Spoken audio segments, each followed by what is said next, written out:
it's a weakness, some would say, but I actually think it's a strength, is I really do value having a team of very smart people around me. She is just terrible. Kamala Harris keeps getting opportunities to shine, but time and again, she trips over her own feet. And now it looks like even mainstream media is not going to come to her rescue.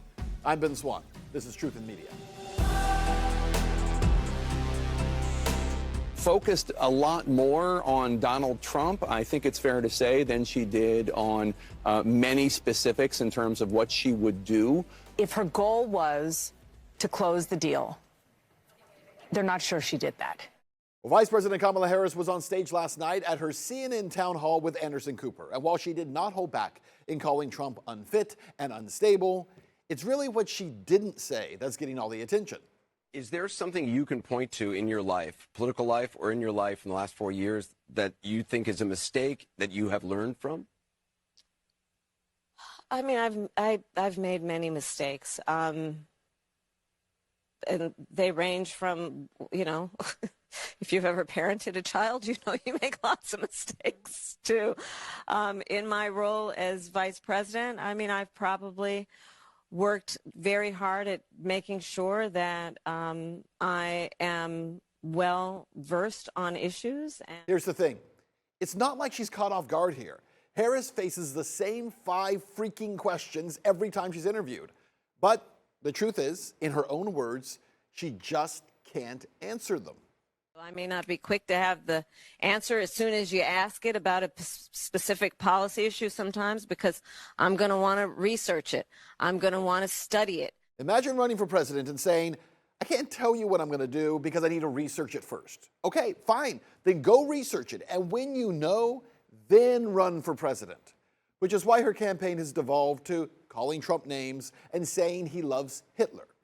It is clear from John Kelly's words that Donald Trump is someone who, I quote, certainly falls into the general definition of fascist. Harris is now piggybacking on former Trump chief of staff John Kelly's New York Times comments, branding Trump as a fascist, saying that he praised Hitler and he wanted Hitler's generals. Really, John Kelly suddenly remembered a conversation from 5 years ago, just 12 days before the election. No one except the thirstiest Kool-Aid drinkers believes this. Unfortunately for Democrats, though, this is not 2016. And even more so, this isn't the same Donald Trump we saw back then, because this time around, he's coming off as fun and relatable and surrounding himself with a coalition of non-Republicans, and that makes him much more interesting. And yet, we're being told that if Trump returns to office, we're going to face chaos and war and even genocide. But here's the harsh reality. That chaos, it's already happening, and it's not Trump who's in office. It is a desperate attempt to distract from the real issues. Instead of addressing the concerns that matter, they're throwing out what their very own allies are calling word salad. I think that the word salad stuff gets on my nerves. I think that some of the evasions are not necessary. So why? Why push these stories and stir up fear among the American people? Well, maybe Democrats are deflecting from their own issues, like Kamala Harris's husband, Doug Emhoff, facing serious allegations from an ex-girlfriend who claims that he slapped her publicly at a 2012 event in France. The mainstream media, who loves to say, believe all women, have largely not believed her and overlooked these allegations. That chaos they talk about, do you know where it's really coming from? Well, it's not coming from Trump. It's brewing right under our noses. The Harris campaign trying to drown out the issues that actually matter with voters with a lot of noise. Issues like big tech and social media pulling the strings on the political content we see online. Take a look at this. A new expose uncovered by James O'Keefe seems to reveal that Facebook is actively suppressing posts that are criticizing political figures like Kamala Harris. The report details Meta's integrity team. Yes, that's what they're called, because nothing screams integrity like a group of people dedicated to controlling the narrative. They say they have ways and methods to filter out anything remotely political. Now, of course, Meta has come out claiming that they've always been transparent about wanting to show less political content because apparently users can't handle it. But here's the thing, this filtering reeks of bias. According to Open Secrets, Meta workers and their families have donated $835,000 to Harris. That's more than 33 times the amount they have contributed to Trump. So while they're busy patting themselves on the back for their so-called integrity, we're left questioning who's really in control of this narrative. Joining me now to discuss, we have an expert in big tech. He is the author of Google Leaks, a whistleblower's expose of big tech censorship. His name is Zachary Voorhees. Zach, welcome to the show. Thank you for having me on. It's good to be here. Absolutely. So you're so heavily in this world, right? Can you explain to people the difference between content moderation and outright censorship, if there really is any? You know, the lines between the two pretty much blur. And the way that big tech is trying to, operate in this election cycle is to do a soft touch approach where they come in and they censor your posts. And unlike telling you that they censored your post, they're just going to remove it. And then you get secretly red flagged for shadow banning. And that what was, pretty much admitted to by that Project Veritas bust of one of the Facebook employees, in which they admitted that essentially they are blocking posts. They are, putting you on a secret shadow ban list because, look, Facebook is coming out in support of Kamala Harris, just as they did with the Dems and Biden in 2020. Yeah, absolutely. Also, there's this NGO in the UK. It's called the Center for Countering Digital Hate. It recently had internal memos that were leaked. And one of their primary goals, they said in these memos, is to, quote, kill Musk's Twitter. Elon Musk has since tweeted that he plans to go to war with that NGO and their donors.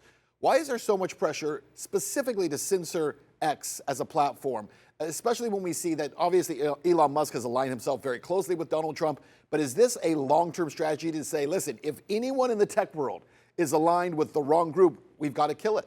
Yeah, it's interesting. There's a psychological effect of when there's a lot of misinformation being pushed out.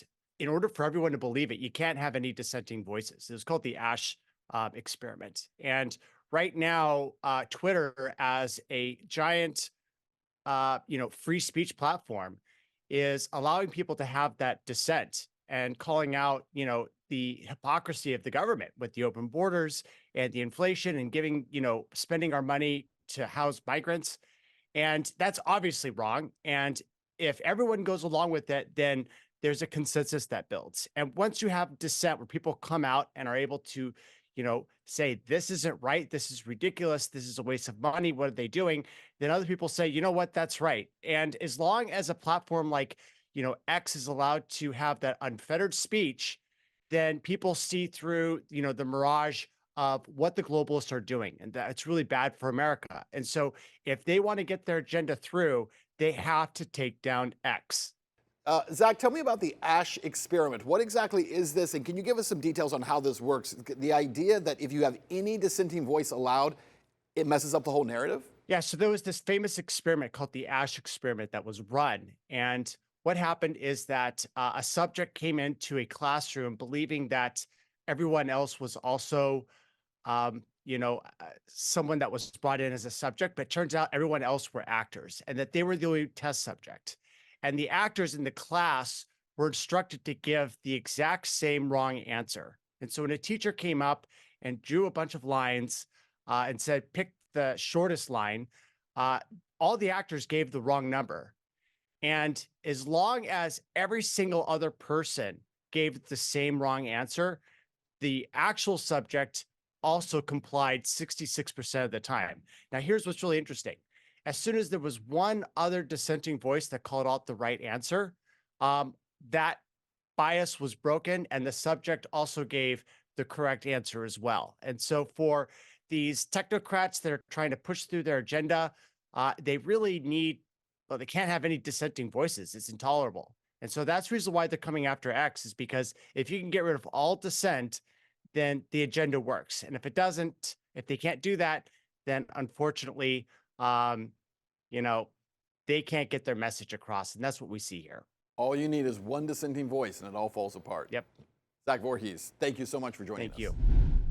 Well, while Kamala Harris cannot seem to move the news cycle in any positive direction, Donald Trump will do it again, as he will, for the first time, be a guest on Joe Rogan's podcast on Friday. And what about Kamala Harris? Well, get this, she actually turned down the chance to appear with Rogan. This has to be her biggest mistake yet, or is it? Because, see, the Joe Rogan podcast is not only the most popular show in the country, it also appeals directly to American men. It's a demographic that Trump is dominating and one that Harris absolutely critically needs. But let's also face it, Tim Walz as VP and white dudes for Harris, Zoom calls, not really cutting it. By declining the invitation, Harris is telling American men that she cannot hang in a real one-on-one conversation. But let's be fair here. She can't. She cannot do this at all. Imagine a 3-hour conversation between Kamala Harris and Joe Rogan.